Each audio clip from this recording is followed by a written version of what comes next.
This is 30th lecture of electrostatic chapter for class 12 science.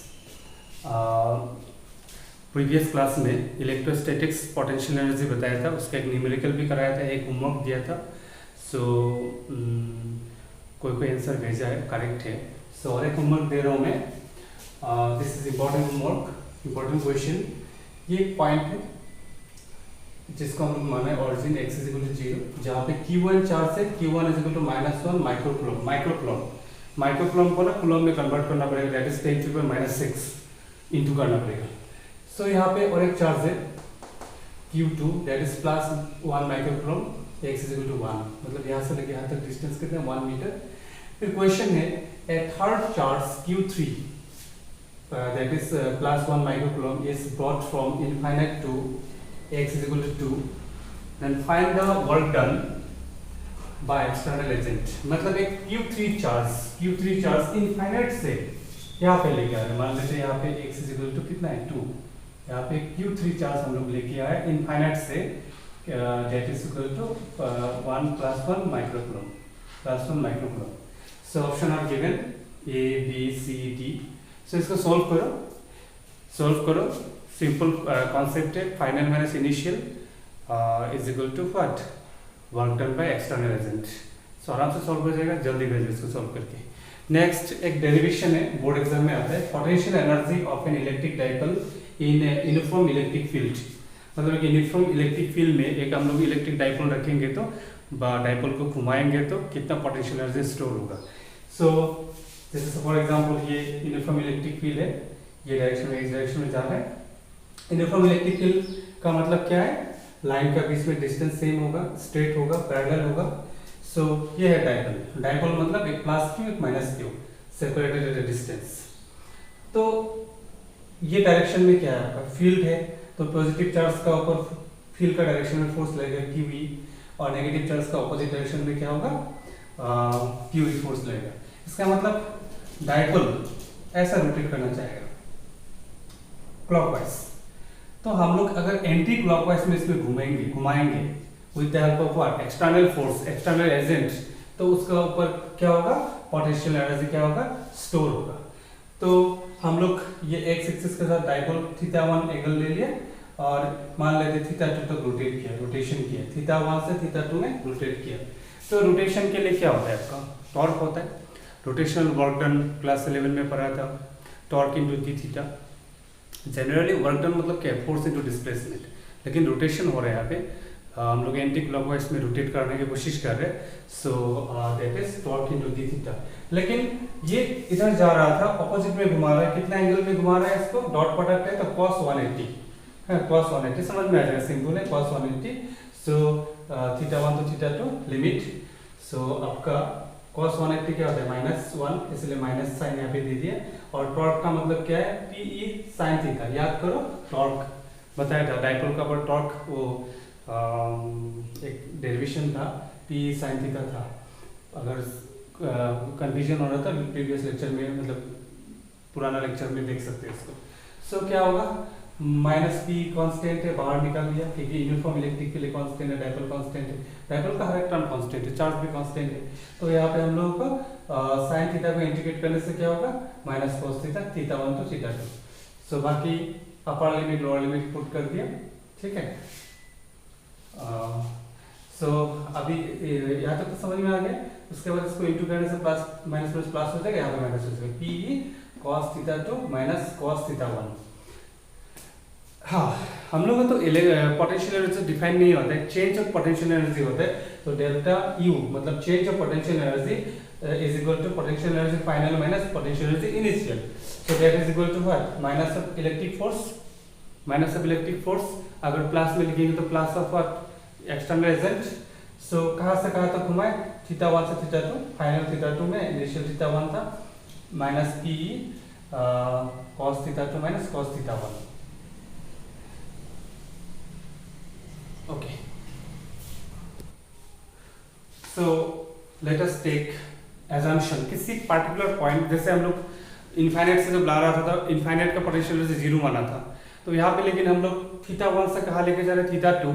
तो एक assumption करना पड़ेगा, late θ1 = 90 degree.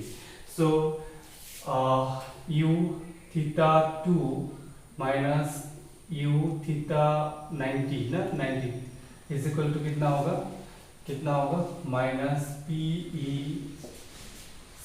Cos theta 2 minus cos theta 90।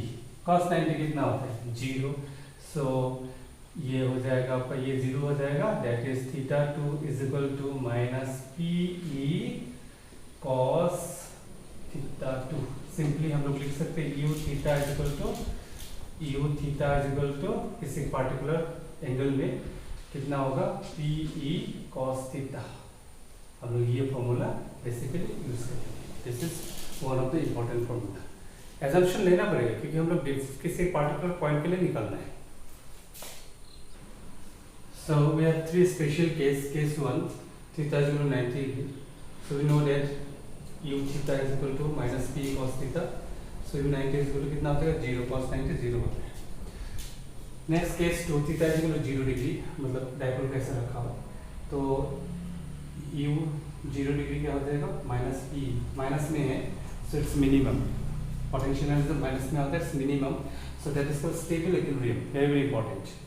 And case 3, theta is equal to 180 degree, u 180 is equal to p, क्योंकि minus minus plus हो जाएगा, so it is maximum, तो it is unstable equilibrium, मतलब dipole को हम लोग ऐसा रखा है तो रिजल्टेंट टॉर्क 0 होगा, ऐसे रह जाएगा stable.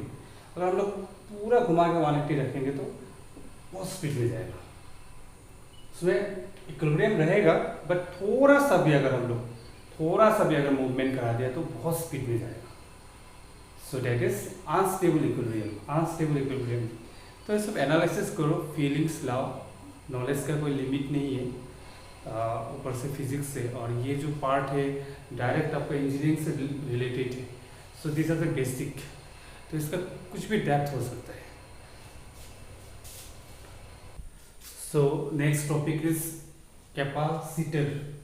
This is very very interesting topic. एक बार समझ लोगे तो फ्यूचर में भी काम आएगा। मैं ट्राई करूँगा बेस्ट समझाने के लिए। एंड इसका बाद हम लोग का सिलेबस बहुत डायनेमिक पार्ट आ जाएगा। डायनेमिक पार्ट में तो टफ नहीं है, लेकिन ये प्रीवियस पार्ट स्टैटिक पार्ट बहुत ज़्यादा एजम्पशन होता है, so that's why little bit confusion भी है, बट प्रैक्टिस करो, देखो धीरे धीरे क्लियर होता जाएगा। सो मेनली कैपेसिटर क्या है? This is some electric device requires very high current 20 ampere to 50 ampere to start, then means we have to overcome static friction like fan, motor, camera flash में तो 20 ampere 25 ampere चाहिए होता है। हाँ देखना, उसके लिए कंडेंसर चाहिए। कंडेंसर मतलब कैपेसिटर का और एक नाम क्या है कंडेंसर, मतलब एक स्पीड लेने के लिए ना कोई भी चीज़ ने सब रेस से हम लोग मोशन में लाते हैं तो स्टैटिक फ्रिक्शन बहुत ज़्यादा होता है, तो उसको ओवरकम करके लाने के लिए एक सडनली हम लोग एक ह्यूज अमाउंट ऑफ करंट चाहिए। जैसे कंडेंसर अगर फैन का कैपेसिटर खराब हो जाता है तो स्पीड नहीं होता है, उसका स्पीड ले ही नहीं पाते हैं, क्योंकि एक बार स्पीड लेने के बाद आराम से वो चल सकता है, लेकिन स्पीड स्टार्टिंग में स्पीड लेने से भी डिफिकल्ट है। जैसे हम लोग साइकिल में भी एक बार स्पीड ले लिया तो उसके बाद आराम से चल, लेकिन स्पीड लाना little bit difficult. So the definition is store electrical energy and supply it at once suddenly which is also called condenser. Capacitor में चार्ज स्टोर होता है, सडनली वो करंट प्रोवाइड करता है, क्या करने के लिए? इसको स्पीड अप करने के लिए, कोई भी इलेक्ट्रिक डिवाइस को स्पीड अप करने के लिए। So we have to know the definition of capacitance, property of conductor which can store amount of charge. किसी का स्टोरेज ज़्यादा होता है, किसी का स्टोरेज कम होगा, हम लोग यहाँ पे स्टोरेज बढ़ाने का कोशिश करेंगे। ओके, सो हम लोग पूरा बेसिक से क्लासिकल फिजिक्स से स्टार्ट करेंगे, फिर धीरे धीरे जिसका कैपेसिटेंस ज़्यादा है, जो आजकल का जो कैपेसिटर है, तो वहाँ तक हम लोग पढ़ेंगे। तो एकदम इनिशियली एकदम स्टार्टिंग से हम लोग स्टार्ट करेंगे, पूरा बेसिक से विल गोस थ्रू आउट। सो आज आप लोग बहुत जल्दी सॉल्व करके भेजो, मैं कोशिश करूँगा कैपेसिटर का आज ही और एक वीडियो बनाने के लिए।